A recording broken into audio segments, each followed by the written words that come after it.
तो प्रश्न संख्या 1 में कहता है फ्रांस की क्रांति का प्रमुख कारण था।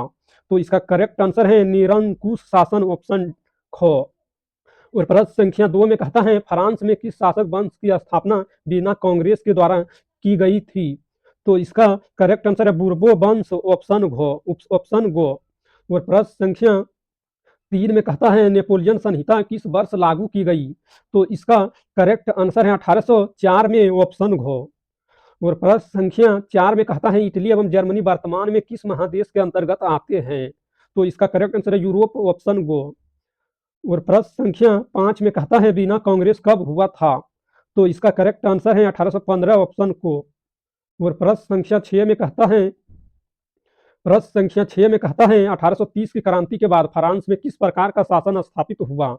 तो इसका करेक्ट आंसर है संवैधानिक राजतंत्र, ऑप्शन ख। और प्रश्न संख्या 7 में कहता है यंग यूरोप का संस्थापक कौन था। तो इसका करेक्ट आंसर है मेजिनी, ऑप्शन को। और प्रश्न संख्या 8 में कहता है कार्बोनारी की स्थापना किस वर्ष हुई थी। तो इसका करेक्ट आंसर 1810 में, ऑप्शन को। और प्रश्न संख्या 9 में कहता है गैरी बाल्टी पेशों से क्या था। तो इसका करेक्ट आंसर है नाविक, ऑप्शन घ। और प्रश्न संख्या 10 में कहता है काउंट कबूर को विक्टर इमैनुएल ने किस पद पर नियुक्त किया। तो इसका करेक्ट आंसर है प्रधानमंत्री, ऑप्शन गो।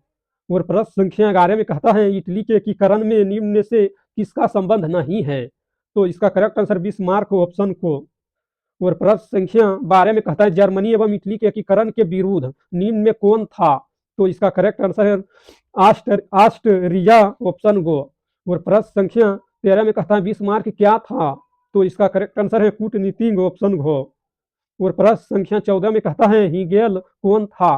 तो इसका करेक्ट आंसर दार्शनिक, ऑप्शन गो। और प्रश्न संख्या 15 में कहता है सन 1870 में फ्रांस और पर्सा के बीच युद्ध कहाँ हुआ था। तो इसका करेक्ट आंसर सेडान, ऑप्शन को। और प्रश्न संख्या 16 में कहता है जर्मन राइन राज्य का निर्माण किसने किया था। तो इसका करेक्ट आंसर है नेपोलियन बोनापार्ट, ऑप्शन खो। और प्रश्न संख्या 17 में कहता है रक्त एवं लोह की नीति का अवलंबन किसने किया था। तो इसका करेक्ट आंसर है बिस्मार्क, ऑप्शन गो। और प्रश्न संख्या 18 में कहता है फ्रैंकफर्ट की संधि कब हुई। तो इसका करेक्ट आंसर है 1871, ऑप्शन घ। और प्रश्न संख्या 9 में कहता है सेडान युद्ध कब हुआ। तो इसका करेक्ट आंसर 1870 में, ऑप्शन खो। और प्रश्न संख्या 20 में कहता है जर्मनी के एकीकरण का प्रमुख वस्तुकार कौन था।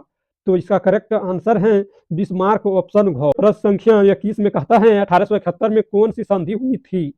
तो इसका करेक्ट आंसर है फ्रैंकफर्ट की संधि, ऑप्शन को। और प्रश्न संख्या 22 में कहता है जर्मनी के एकीकरण के लिए कौन उत्तरदायी था। तो इसका करेक्ट आंसर है बिस्मार्क, ऑप्शन को। और प्रश्न संख्या 23 में कहता है यूरोप का मरीज किसे कहा जाता था।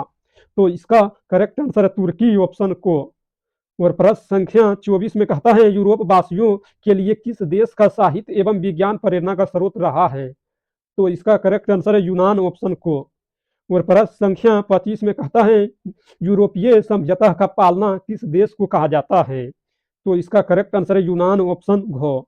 और प्रश्न संख्या 26 में कहता है बिना सम्मेलन ब्रैकेट कांग्रेस का अध्यक्ष कब कौन था। बिना सम्मेलन कांग्रेस का अध्यक्ष कौन था। तो इसका करेक्ट आंसर है मेटरनिक, ऑप्शन घ। और प्रश्न संख्या 27 में कहता है मेटरनिक व्यवस्था का उच्छेद क्या था। तो इसका करेक्ट आंसर है पुरातन व्यवस्था की पुनर्स्थापना, ऑप्शन गो। और प्रश्न संख्या 28 में कहता है मेटरनिक कौन था। तो इसका करेक्ट आंसर है ऑस्ट्रिया का चांसलर, ऑप्शन को। और प्रश्न संख्या 29 में कहता है किसने कहा था फ्रांस जब छींकता है तो बाकी यूरोप को सर्दी जुकाम हो जाता है। तो इसका करेक्ट आंसर है मेटरनिक, ऑप्शन गो। और प्रश्न संख्या 30 में कहता है नेपोलियन कोड में कुल कितने कोड थे। तो इसका करेक्ट आंसर है 5, ऑप्शन हो। और प्रश्न संख्या 31 में कहता है रोमानी बाद क्या था। तो इसका करेक्ट आंसर है एक सांस्कृतिक आंदोलन, ऑप्शन खो। और प्रश्न संख्या 32 में कहता है मारी आन किस देश के राष्ट्रवाद का प्रतीक था। तो इसका करेक्ट आंसर है फ्रांस, ऑप्शन को। और प्रश्न संख्या 33 में कहता है राष्ट्रवाद की अवधारणा का जन्म किस घटना से माना जाता है। तो इसका करेक्ट आंसर है पुनर्जागरण, ऑप्शन को। और प्रश्न संख्या 34 में कहता है एक्ट ऑफ यूनियन किस वर्ष पारित हुआ। तो इसका करेक्ट आंसर है 1707 में, ऑप्शन खो। और प्रश्न संख्या 35 में कहता है इटली के एकीकरण का मसीहा कहा जाता है, तो इसका करेक्ट आंसर है मेजिनी ऑप्शन खो। और प्रश्न संख्या 36 में कहता है मेजिनी का संबंध किस संगठन से था, तो इसका करेक्ट आंसर है कार्बन री ऑप्शन खो। और प्रश्न संख्या 37 में कहता है किसने अपनी कूटनीति के बल पर इटली की समस्या को संपूर्ण यूरोप की समस्या बना दिया, तो इसका करेक्ट आंसर है काउंट कबूर ऑप्शन को। और प्रश्न संख्या 38 में कहता है यंग इटली का संस्थापक कौन था, तो इसका करेक्ट आंसर है मेजिनी ऑप्शन गो। और प्रश्न संख्या 39 में कहता है लाल कुर्ती का गठन किसने किया था, तो इसका करेक्ट आंसर है गैरी बाल्टी ऑप्शन घो।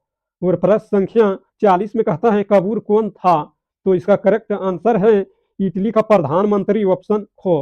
अगर इस वीडियो पसंद आया तो लाइक करना और इस चैनल पर पहली बार है तो चैनल को सब्सक्राइब करना, ताकि जब भी वीडियो डालेंगे तो उसका नोटिफिकेशन आप तक पहुंचेगा और आप सबसे पहले देख पाएंगे।